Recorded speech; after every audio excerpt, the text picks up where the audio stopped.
Welcome to Herself, a space for women to have deep conversations about the intersection between spiritual entrepreneurship and fulfilling your potential, so you can become the woman you truly are in every area of your life. After being in business for over 2 decades, I've learned, as you likely have too, that as you grow your business grows you in unexpected, often challenging, yet miraculous ways. Here, we'll talk about how to get out of your own way so you can grow a business that's abundant and sustainable while allowing you to be a force for good in the world. I'll give you simple, actionable strategies as well as wisdom and inspiration to help you root into your wholeness, lead from your values, and work in ways that feel deeply aligned so you can bring your true self into the world through your business and in every area of your life. Hello, beautiful women. Welcome to our 200th episode. Yay. So I started this podcast just over 9 years ago. And since then, it has been through various reinventions, as have I, and as have, I know, many of us undergone since 2015 in many ways. It just feels like a very different world now in 2024 than it was in 2015. And I acknowledge some of you have been listening since day one. Some of you are brand new here. Some of you have made your way here somewhere in between day one and today. So thank you, everyone, for being here. I'm so grateful. And in honor of this milestone, and also that today is my 47th birthday, and no, I don't feel shy about sharing my age. I really feel that age is a gift, and I'm really proud of the wisdom that I've gained through these 47 years and feel that I have so much more to share and enjoy in life than ever before. And so to acknowledge all of this, I wanted to shake things up a little bit and share an Ask Me Anything episode. So these are questions that you all have sent in over the past couple of weeks. Thank you for those. And before we dive into me answering them, I also wanted to let you know that this week, as we're moving into Thanksgiving here in the United States, happy Thanksgiving to everyone who's celebrating, I am sharing a special offer with my email community for Black Friday and Cyber Monday. That's actually going to start a little bit earlier because I don't want you to feel rushed. I like for us to feel spacious over the holidays. So I'm actually going to announce it to my email community on Monday, November 25th. And it will be around for a week until Monday, December 2nd. And it's 50% off on one of my favorite things to offer. It's something that has also been a favorite this year to women in this community. So if you would like to get in on that special offer of 50% off, you can join my email community if you're not there already by going to programs-sarahevonstover.com/journal. That's programs-sarahevonstover.com/journal. And that will sign you up for my Sunday journal, which I send out every Sunday. And you'll hear in today's episode how Sunday is my favorite day of the week. And I just share an email newsletter with a link to this podcast and various other things that I'm enjoying. So that's where you can also find out about this special sale that's coming up this week. All right, shall we begin? Here is the first question. I heard you mention on a podcast episode that you have a 2-hour morning routine. My question is, would you tell us about your morning routine, including the timing and practices? Absolutely. I want to preface this with saying that I have been cultivating my morning practice for over 20 years now. I started it in 2001, I believe, maybe 2000, when I went on my first 10-day Vipassana meditation retreat when I was living in Thailand. I lived in Thailand from 1999 to 2008. And it's been growing and evolving ever since then. It's really become the backbone of my life. And when I'm leading my in-person retreats, I share a lot of these practices.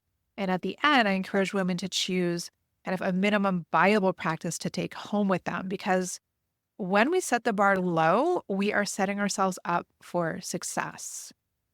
So that is to say that if you are doing nothing at the moment, if you're just waking up and jumping into your day, think about what's one thing you can weave in to bring some more intentionality to the start of your day.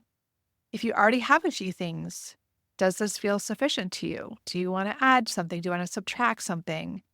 And I believe that seasonal shifts are good times to reassess if how you're starting your day is working for you or not. You can always make tweaks.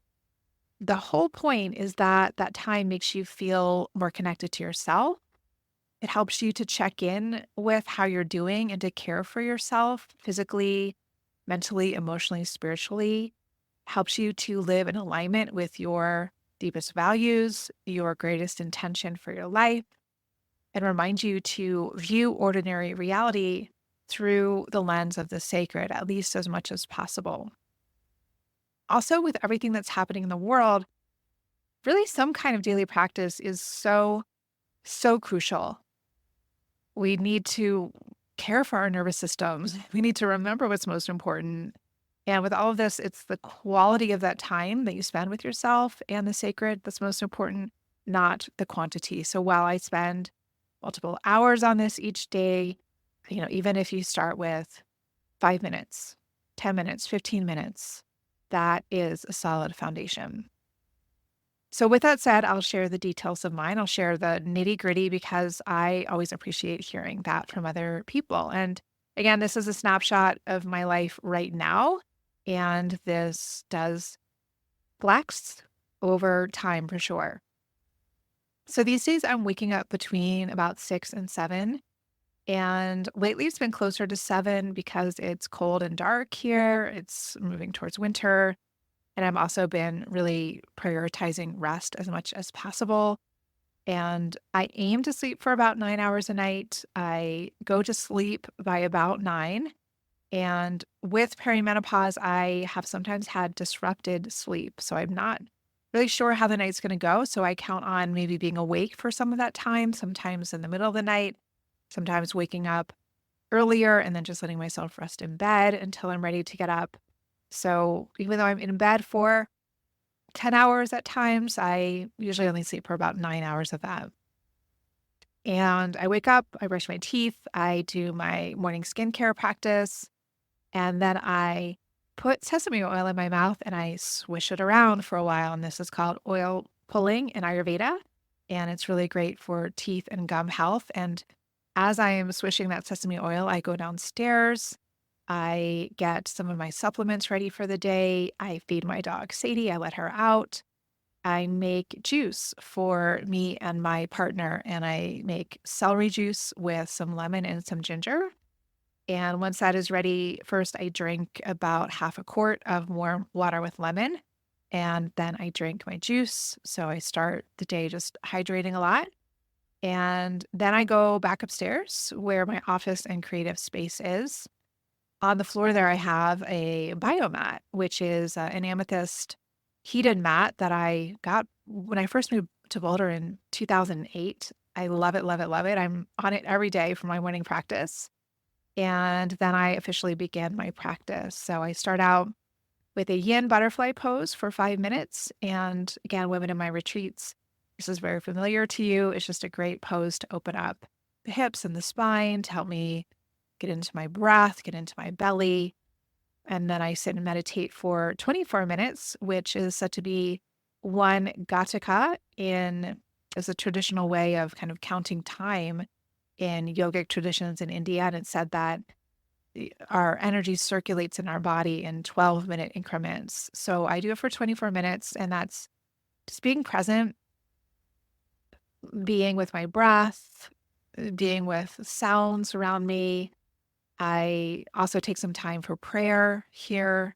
And I also do a grounding practice to really connect with my first chakra, my second chakra, with the earth, and often do some sort of an energy clearing practice to help to clear out other people's energy from my auric field. And I feel like this is important because I'm a highly sensitive person. I work with a lot of people. I'm online a lot.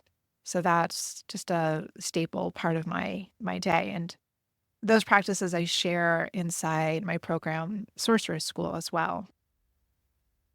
Then these days, I'm doing about 5 minutes of, you could say, sensual movement to a song. And this I usually do on my hands and knees with my eyes closed. I play a song that maybe has some energy that I want to invoke for the day. And this is really my chance just to really be in my feminine energy, to get out of my head, to get out of linear thinking, linear movement, and just free up kind of more of a feminine flow of energy in my body. And then I move into more movement practice. I really need a lot of movement. And I often start with yin yoga. And I either guide that myself or I might do a yin yoga practice, like a 30-minute yin yoga practice on the app Glow.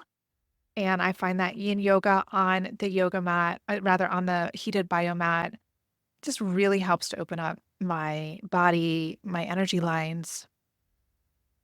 And then a lot of days I'll do an additional something, a movement practice from the app Melissa Wood Health. And that is more strength training. So it's like Pilates, sculpt, it's all low impact. So I might do like an arms exercise or an abs exercise or full body. And it kind of just depends on my energy, which ones of those I'm going to do. And days when it's low energy or I'm having my menstrual cycle, I might just do the yin yoga. And then I might oftentimes I read a lesson from the workbook in A Course in Miracles. I've gone through it fully a few times, and now I just do more of a random approach to it where I'll open a page and just read one of the lessons in there. And that just kind of helps to set my perspective for the day.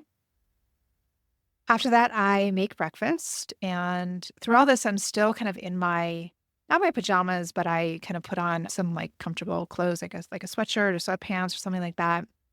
And so I enjoy just staying comfortable while I'm eating breakfast. And I might do a bit of journaling with my intuition. It's like a kind of like a prayer journaling. And if there's questions that I have or decisions I need to make in my business or my life, I'll often use a prompt, what's needed now, and really get that guidance for the day.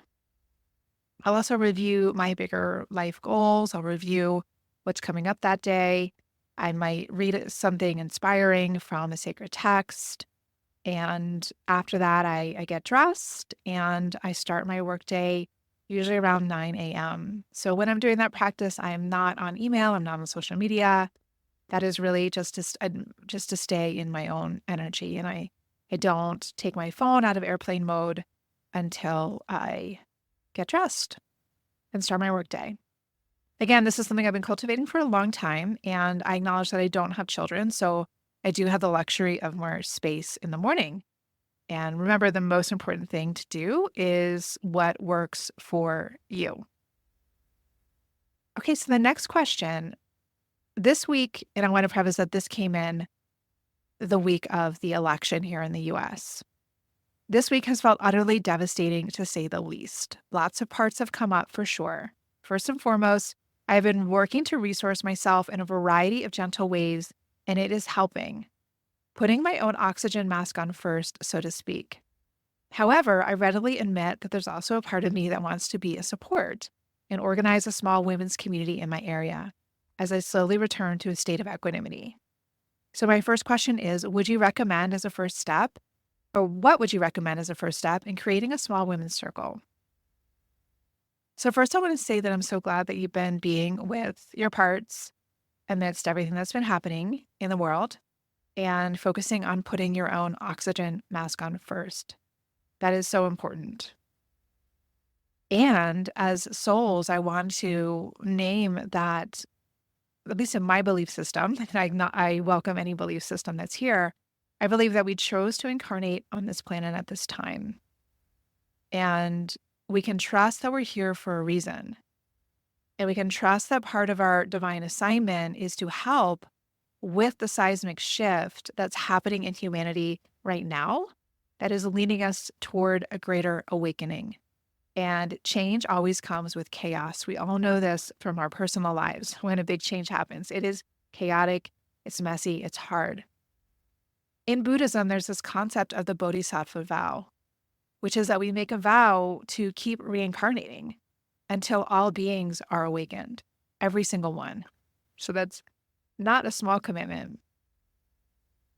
The soul's purpose is to serve. And I have found in my own life that when things are hard, the best thing that I can do after putting my own oxygen mask on first, which you have named here, is to see how can I serve?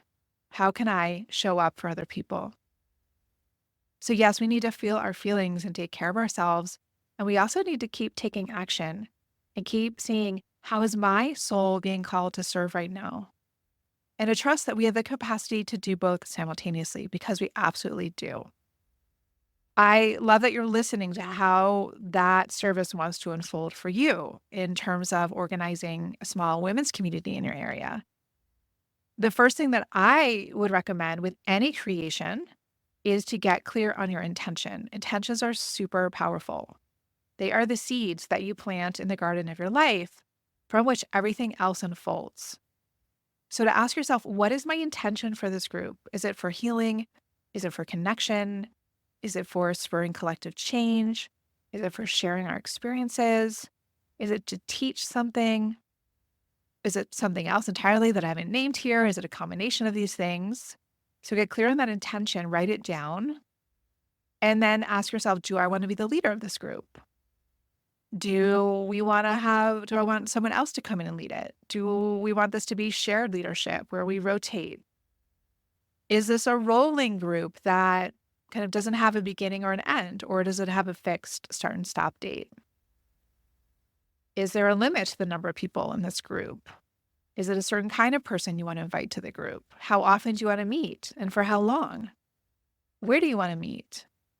What do you want the structure of the group to be? Like, do you want to start with check-ins? Do you want someone to lead a practice? Do you want to have some personal sharings and then some sort of a closing? Maybe agreements in place. Decide on some simple agreements to help create safety, something like confidentiality, beginning and ending on time.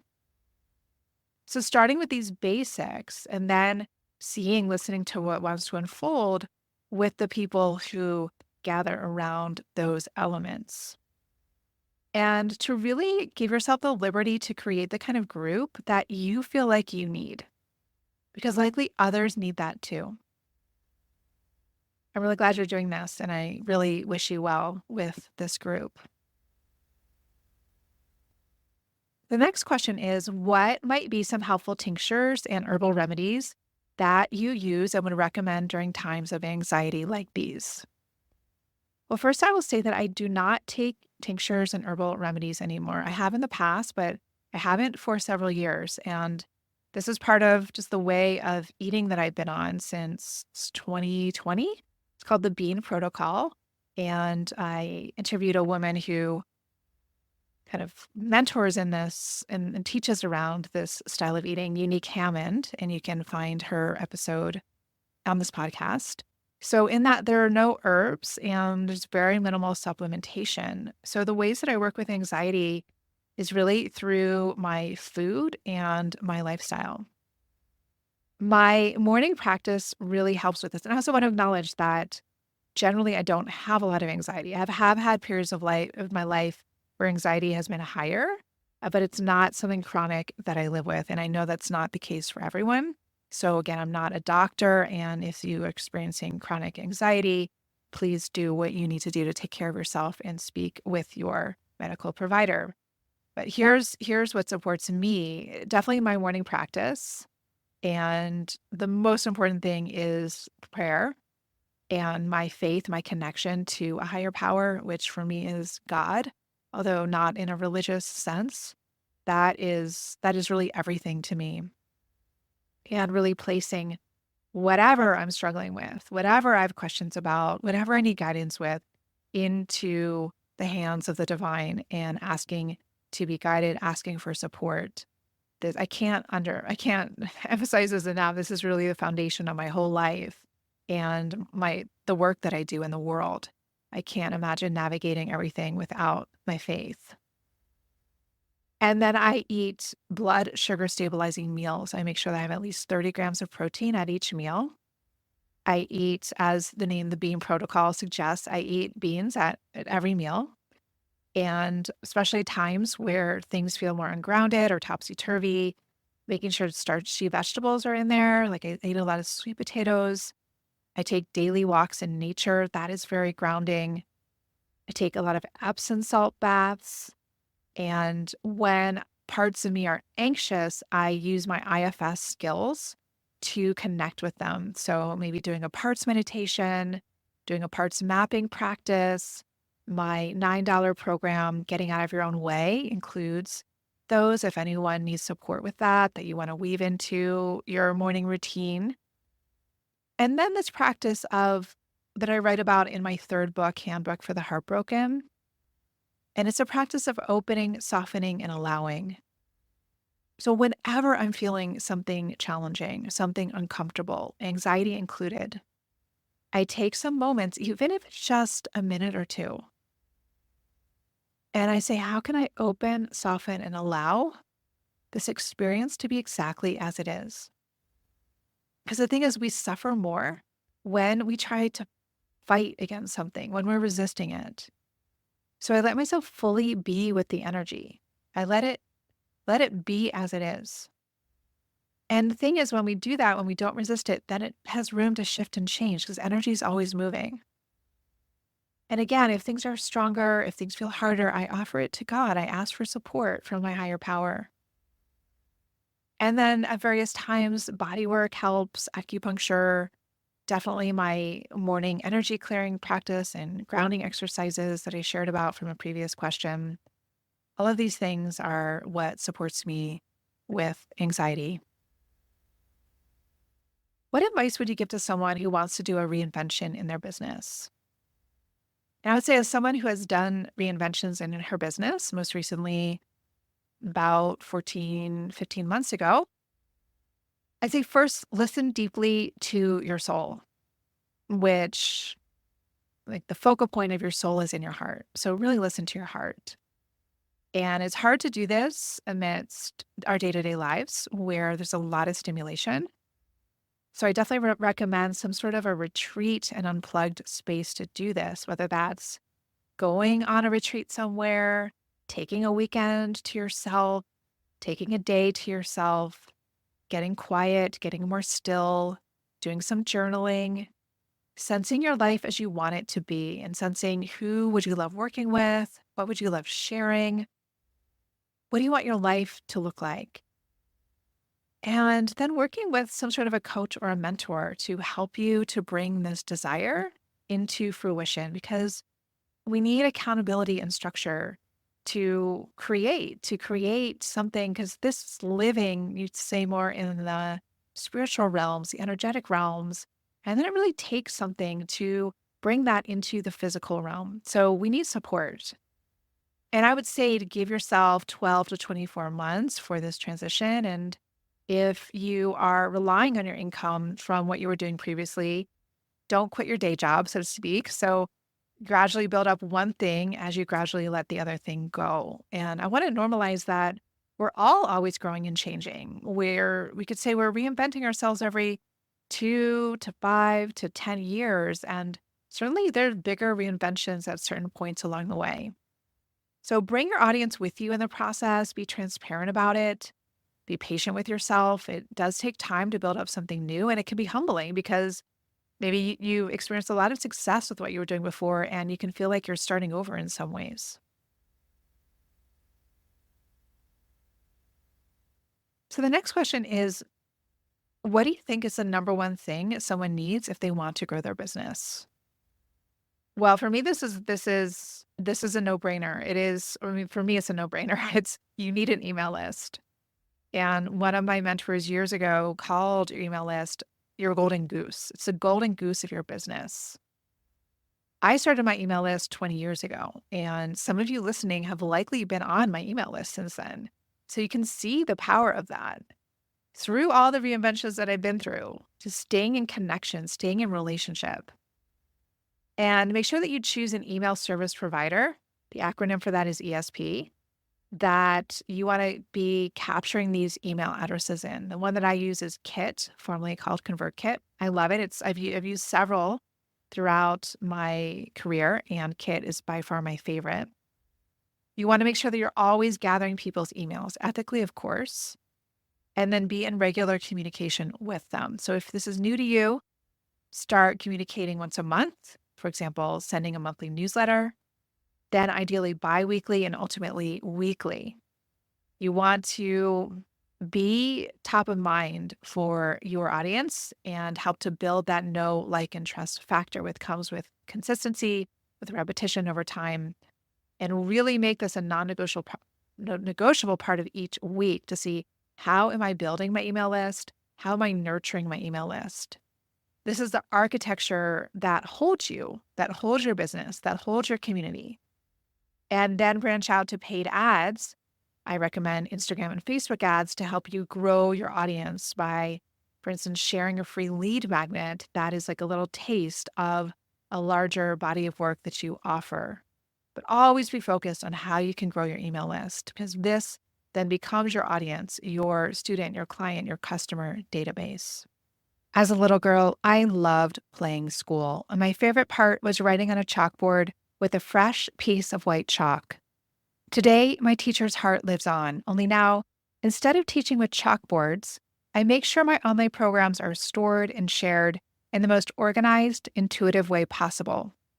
For the past few years, I've used Kajabi for this. It's heads and tails above any other online course platform that I've used since I first started teaching online back in 2008. Not only does Kajabi host all of my online programs, it also hosts all my program web pages and opt-in pages.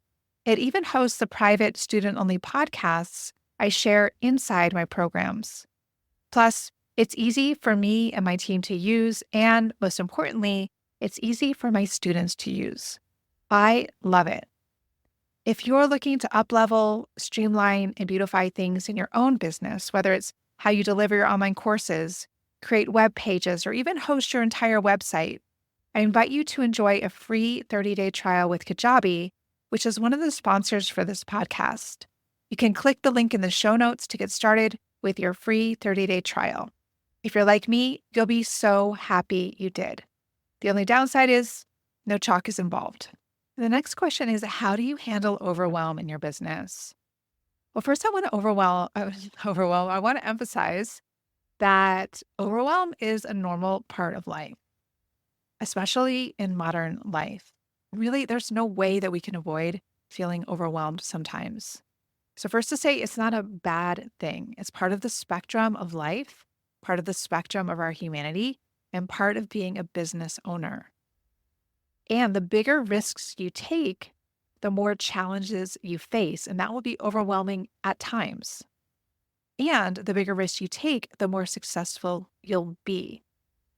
So we need to grow a thicker skin to grow our capacity to be with overwhelm when it inevitably arises. This comes from being with your parts. And I've shared some resources to help with that earlier in this episode. Being with your parts and being with the parts of you that feel overwhelmed, letting them know that you're with them, seeing what you can do to support them, doing grounding exercises at the start of each day, doing energy clearing at the start of each day, really planning each day. Have your annual plan, have a monthly plan, have a weekly plan, even have a day by day plan, hour by hour plan. So months out for me, each day is planned. Now, this is not constrictive. It gives me more freedom. It helps me to see what I can do and what I can't do, what I can say yes to, what I can say no to. And it helps me to make sure that I'm taking the time to do the most important things, like growing and nurturing my email list or recording this weekly podcast for you, taking time for my morning practice. So it's really an essential skill to cultivate to get really good at planning and taking time to do it regularly. The better you get at doing that, the less overwhelmed you will feel. And then get good at taking more time off, which again requires planning.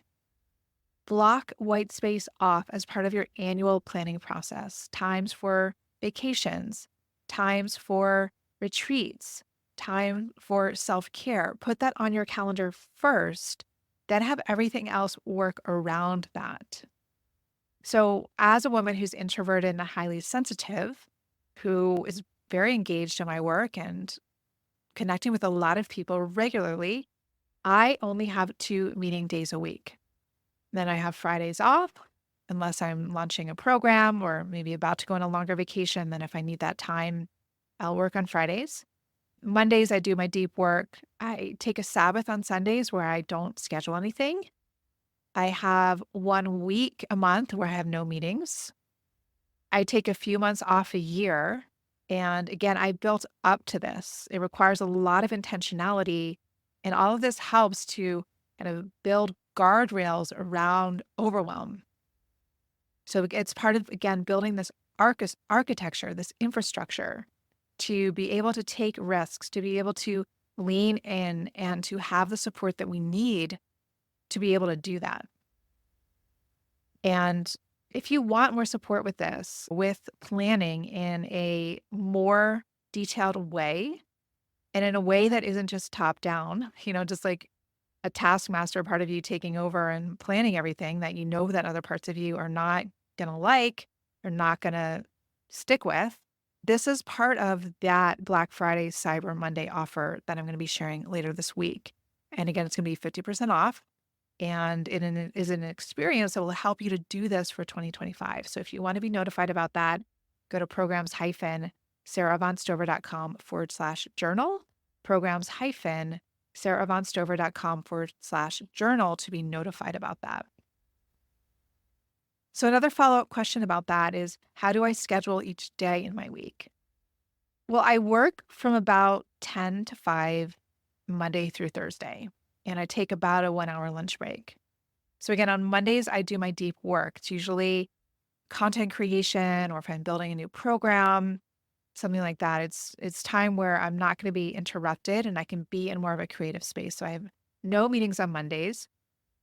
And that also helps me just to ease into the week, to know that kind of Mondays can be, even though I'll be doing deep work, I don't need to really show up and be forward facing to the world. On Tuesdays, that might be like my overflow meeting day. So depends on how many clients I'm working with at any time. I might have a client or two on that day. I might have some meetings on that day. I also have content creation on Tuesdays. Tuesdays is when I record this podcast and write my Sunday newsletter. I'll work on some communication with my team. And Wednesdays are my teaching days. It's when I'm teaching my courses, when I'm showing up for my Sorcerer CEO community. I might have some clients there. I might have some other meetings. It's usually when I have my team meetings as well. Thursdays are also deep work days. I don't schedule meetings on Thursdays. And Thursdays are really my Fridays. So I also have my own CEO date where I review important metrics in my business. I do more strategic planning. And I kind of tie up loose ends from the week. And then it's like my self-care Fridays. I often go to a yoga class or go to the gym. Those are days when I'll schedule a haircut. I might schedule a dentist appointment. I might have a personal therapy session or schedule a massage or acupuncture. I might have a phone call or go for a walk with a friend, things like that. And then Saturdays is for more activities with my partner or friends. And Sundays is my Sabbath where I don't schedule anything, just try to be in my flow and try to stay offline as much as possible and just have it be more of a rest day. What advice would you give to someone who wants to write a book? Well, I'd say for women who I am mentoring, a lot of women that I mentor want to write books. And one of the first things I say is don't put the cart before the horse. So writing a book is a huge project. And today, just like so many other fields, the book writing field is much more saturated than it has ever been before. There are so many books coming out onto the market. So first, just know what you're getting into. And with that, you need a platform more than ever. You need an email list. You need a social media following. You need media connections. And I want to say that I'm speaking to nonfiction books here, and I'm speaking to those who want to go with a traditional publisher. That's what I have experience with. I do not have experience with writing a fiction book. I don't have experience with self-publishing. So you need a platform so you actually can show that you have people to sell your book to. You're not going to get a book deal with a traditional publisher without showing that you have people that you can actually sell this book to. Otherwise, they're going to lose money and they're not going to want to invest in you. So also ask, how does this book fit into your business model? Do you have programs that are associated with it, retreats associated to it? Build up those pieces first and then write your proposal. And I would recommend hiring a book coach to help with writing the proposal. It's not an easy process. It takes several months at least. And then submit that to agents. And from submitting the proposal to an agent, then the agent will submit that to various publishers, and then you will write the book. So at minimum, this process takes about 3 years, and that's if you're moving quickly. So again, it's a huge project. It really needs to be a soul calling. It really needs to feel like something that you know that you will not die feeling complete without doing it. And it's a lot of work. So focus on putting the right foundation in place. Again, don't put the cart before the horse, and really make sure it's a soul calling because it's not easy. And if it's not a soul calling, I don't necessarily recommend doing it right now with how full the market is because so many people are writing books. And maybe see if, is there another place that you could put your time and energy that you're going to get more of a return on your investment. But of course, if it is a soul calling, like it has been for me, each of my books, it's like I just felt like I had to do it. Do it. Of course, just make sure that you're giving yourself the best chance of success by doing these pieces that I just shared. And then the last question is, what are some things on your horizon that you feel most excited about? Well, definitely my wedding. And this is coming next summer in August. My partner and I are getting married in Santa Barbara. This was a place where both of us lived at different times and has been just a special place in our lives. We love the nature there. And it's going to be a smallish wedding with just close friends and family. And we're including all the different elements of things that we love, just really curating each piece of it very intentionally. So I'm really excited about that. I'm also really excited about our honeymoon. We're still kind of deciding where that's going to be, but we're planning on leaving for our honeymoon the day after our wedding. And that's going to be kind of my also vacation time during my annual sabbatical in August. And then work-wise, I'm really looking forward to, I'm opening registration probably in May of 2025 for an international retreat that I'll be offering in 2026. And I used to do a lot of international retreats in the past, and it's been some time since I've done that. And it's always was a favorite thing that I offered and a favorite thing that the women in my community enjoyed coming to. So I'm really looking forward to doing those again and creating this new retreat experience just in a way that I've never done it before. I'm also looking forward to really continuing to build my community of spiritual women entrepreneurs, specifically Sorcerer's CEO. And this program is now 1.5 years old. So it's getting stronger and moving into more and more maturity. It's really an incredible program. I love supporting the women in there. And I am excited just to continue to serve and expand this program in 2025. So I'd say that those are the biggest highlights right now. All right. Thank you all for your wonderful questions. Thank you for celebrating our 20th episode with me. Thank you for being part of our community. If you know other women who might enjoy this too, please share this episode with her. You can also post a picture of you listening to this episode on Instagram. You can tag me at Sarah Avon Stover. If there's anything that you ever want to hear me talk about here, I would love to hear from you. Just send me a DM on Instagram at Sarah Avon Stover. And I am happy to take your requests as we're moving into a whole new year together in our lives and here on the podcast. So much love to you all. And here's to at least 200 more. Thank you for joining me today. And remember, change doesn't come from listening alone. I invite you to commit to taking one small or large courageous action after today's conversation. One step you can take if you haven't already is to sign up for my Sunday journal. It's a weekly newsletter filled with inspiration and reflections about the intersection between spiritual entrepreneurship and fulfilling your potential to help you become the woman you truly are in every area of your life. You can subscribe at programs-sarahavonstover.com/journal. And if you found this podcast valuable, please share it with the women in your world. Also, I'd be very grateful if you'd leave a review. It helps others find resources like this, and I'd love to hear what's coming alive for you after listening today. Above all, keep going, and never forget the unique offerings you and your true self bring to the world. Until next time, I'm sending you my heartfelt support.